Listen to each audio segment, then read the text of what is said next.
नमस्कार दोस्तों, मैं राजकुमार मौर्य इस वीडियो में आपको बताने जा रहे हैं स्टेट बैंक ऑफ इंडिया के एक ऐसे प्लान के बारे में जिसमें यदि मात्र एक बार 25,000 रुपया जमा करके छोड़ दिया जाए तो भविष्य में कितने का फंड बन सकता है।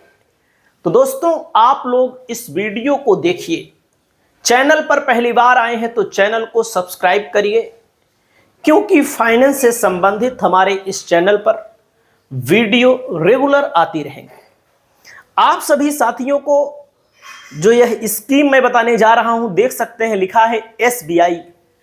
आप सबको पता है कि स्टेट बैंक ऑफ इंडिया देश का सबसे बड़ा कॉमर्शियल बैंक है और इसमें जो स्कीम मैं बताने जा रहा हूं SBI लमसम प्लान, मतलब कि SBI के इस प्लान में मात्र 25,000 रुपया एक बार जमा करके छोड़ दो। 5 साल बाद, 10 साल बाद, 15 साल बाद आपका पैसा कितना बनेगा, जिसमें ना हर महीने पैसा जमा करने की झंझट है, जिसमें ना तो किस्त जमा करने की झंझट है। केवल एक बार 25,000 रुपया लगाने पर कितना पैसा बन सकता है। तो दोस्तों, इस वीडियो के अंतर्गत आप सभी साथियों को हम बताएंगे यह SBI का कौन सा फंड है, इसमें अभी तक कितने लोगों ने निवेश किया है, यह हमारे लिए बेहतर साबित हो सकता है, क्या इसमें कोई गारंटी मिलती है, क्या इसमें कोई रिस्क होता है, SIP इन्वेस्टमेंट लमसम इन्वेस्टमेंट में अंतर क्या है, दोनों में क्या फर्क होता है, कौन बेहतर होता, सब कुछ जानिए।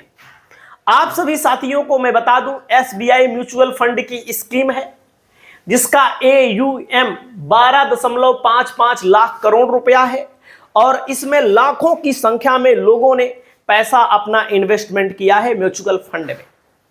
और आप सभी साथियों को पूरी जानकारी दूंगा, आप लोग पूरी जानकारी लीजिए। फंड साइज है 16,366 करोड़ रुपया। दोस्तों, 16,366 करोड़ इसमें पैसा लगाया गया है।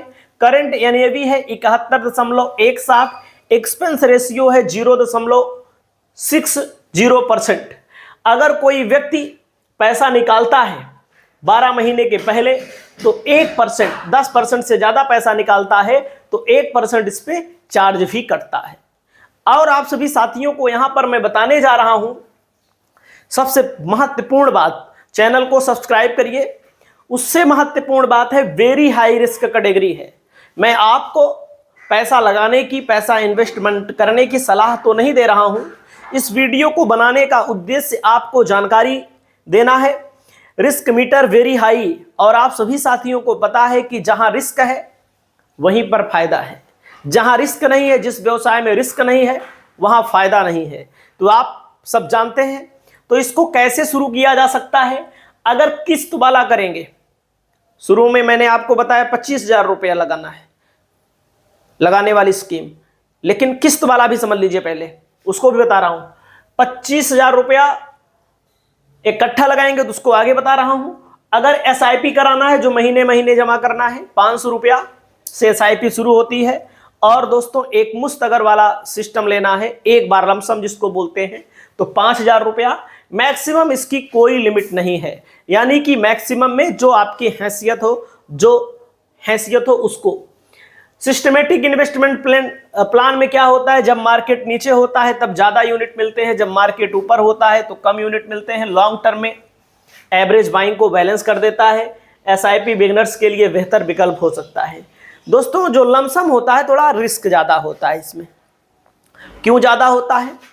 मार्केट एक्सपीरियंस होगा तो रिस्क को कम किया जा सकता है, वैल्यूएशन करने की क्षमता होनी चाहिए। शॉर्ट टर्म में रिस्क होता है। दोस्तों, आगे आपको मैं बताना चाहूंगा, इसमें मान लो आपके पास 5 लाख है। 25,000 रुपया वाली स्कीम भूलिएगा मत, जहां से वीडियो शुरुआत किया है, पहले इसको समझिए थोड़ा से। शॉर्ट टर्म में निगेटिव बन सकता है। 5 लाख रुपया अगर आप लगा देंगे कि लमसम में, तो निगेटिव बन सकता है। SIP के थ्रू थोड़े थोड़े इन्वेस्टमेंट करेंगे तो पॉजिटिव बन सकता है, फायदा इसमें ज्यादा हो सकता है। इतना ही बताना है। तो कहने का मतलब, जो एक मुश्त वाला होता है थोड़ा कम सही होता है, और जो किस्त वाला होता है, अप डाउन जिसमें होता रहता है, वो ज्यादा सही होता है। और आप सभी साथियों को मैं बता दूं, जो ये पैसा लिया जाता है SIP के अंतर्गत SBI multi assets allocation fund मतलब कहाँ कहाँ लगाया जाता है। देखो आपके सामने लिखा है Infosys, ITC, Reliance, ICI bank और HDFC bank, auto industry, FMCG, IT, banking, finance, मतलब जो पैसा लिया जाएगा वो पैसा यहीं सब लगाया जाता है, इन्हीं कंपनियों में लगाया जाता है, ताकि ये कंपनियां फायदा कमाती हैं जैसे जैसे वैसे वैसे रिटर्न बढ़ता है। तो समझ में आया होगा आपको। और इसमें दोस्तों आप सभी साथियों को आगे मैं बताना चाहूँगा जैसे रिटर्न कितना मिलता है। कोई भी चीज़ करने से पहले परफॉर्मेंस चेक की जाती है। कोई भी दुकान खोलने से पहले आप लोग देखते होंगे फला की दुकान चलती है कि नहीं, इसमें क्या फ़ायदा है, क्या घाटा है, क्या नफ़ा, क्या नुकसान है। तो देख सकते हैं पास्ट परफॉर्मेंस में लास्ट 1 ईयर में 17%, लास्ट 3 ईयर में 19%, लास्ट 5 ईयर में 15%, लास्ट 10 ईयर में 20%। मतलब जब से 10 सालों में 20%। जब से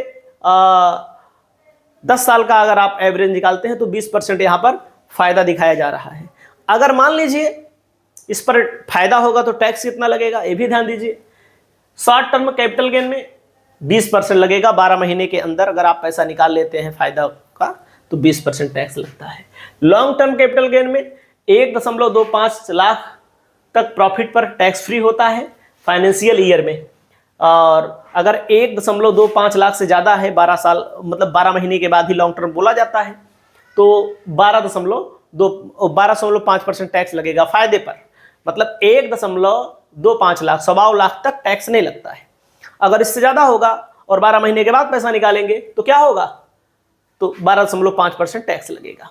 जैसे मैंने बताया 18%, 20% रिटर्न है टोटल जब से शुरुआत हुई है। मान लीजिए अगर मान लीजिए SIP कोई कराता है 1,000 रुपया महीना वाली, तब क्या हो सकता है यहाँ पर, तो एक SIP अगर कोई व्यक्ति 1,000 महीना वाली कराएगा तो 1,000 जमा करते जाओ जमा करते जाओ जमा करते जाओ, 5 साल में आपका जो 1,000 जमा हुआ है, 1 साल में 12,000, 5 साल में 60,000, उसी 60,000 पर 34,000 रुपया आपको रिटर्न मिलेगा। ये मतलब 5 साल बाद आपका 1,000 जमा करना 94,000 रुपया तक बन सकता है। अगर 1,000 की प्रक्रिया आपकी 10 सालों तक चलती रही तो 1,89,080 रुपया रिटर्न मिलेगा, प्लस जो जमा है 10 साल तक 1,000, 3,09,080 रुपया यहाँ पर आपका वैल्यू हो जाएगा। 15 साल के लिए 6,21,110 रिटर्न बनेगा, 8,01,110 आपका टोटल हो जाएगा। 20 साल के लिए 16,86,754 रिटर्न होगा और अप्रॉक्स वैल्यू 19,26,754 हो जाएगी।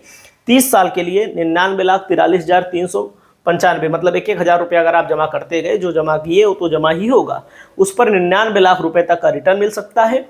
टोटल वैल्यू हो सकती है 1,03,93,395, मतलब कि अनुमानित है दोस्तों।